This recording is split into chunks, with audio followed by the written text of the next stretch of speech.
And yes, you're still watching VOP this morning, and now we're delving into the sports segment. And doing that for us is James Doye. Hello, James. I hope I pronounced your name. Joy, good morning. Good morning. Moses, good morning. Good morning. Quickly into the world of sports. Let's start from the Npfl before moving on to the actions that happened last night. Yesterday, the chairman of the Npfl board, Benga Elegbeleye, came out in an interview to say, okay, we are trying to. They're going to be conducting random tests for players in the Npfl, that's the Nigerian Football Premier League. And he also made mention that kits have been imported from the United Kingdom that will help in conducting these tests in the country. And also, he said okay, other leagues are doing it, and why is what stopping us from doing it? But to me, I think other leagues that conduct such tests, I think every club has a nutritionist, a good hospital, good clinic that takes care of their players and watch what they eat and with drugs they take. I don't think Nigerian Premier League has such for them to want to start conducting surprise tests and doping tests regularly for their players.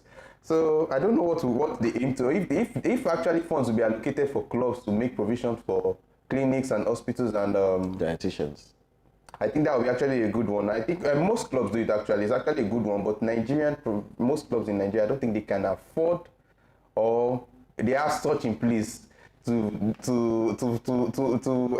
make it easier for the clubs. But it's actually a good move. But I think clubs should have to make it easier for clubs to make provisions for such before inviting and getting the kits. Well, okay. Watch and see how that develops, and yes. and with Nigerians, you see some players going to feel with taking some substance just to help them play well. And we see. I think it's actually a good one, but let them make every adequate preparation before starting this movement.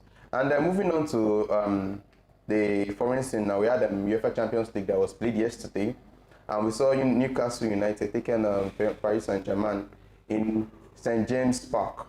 Everybody came into the match thinking, okay, PSG is actually a big team and PSG is going to defeat Newcastle United, but Newcastle came out and shocked everybody. And this will be their first home competition in 20 years.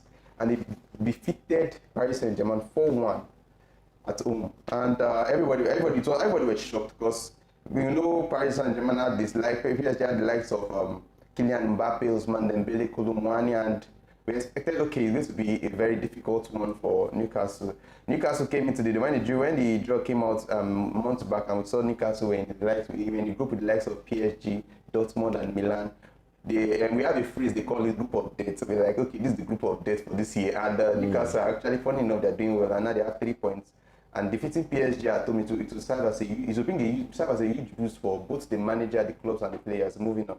And we'll watch and we'll see how Newcastle's story develops, how they come back, how they fight, and if they qualify, to actually be a big one for not just them as a club, but English football as a club, as a team. So congratulations to Newcastle, and we'll watch and see how you develop, how the story goes. All right then. So that'll be that on sports, and we'll be back tomorrow for more actions. All right. Thank you so much, James. Thank you, Joy. And on that note, we call it a wrap on VOP this morning. My name is Joy Adesowere. Many thanks for staying with us. And on behalf of the team, I say a big thank you. Now do well to subscribe to our YouTube channel. It is Voice of the People TV on YouTube and on other social platforms at VOP TV Live. All right then, and I am Moses Humphrey, wishing you a beautiful day. Bye for now.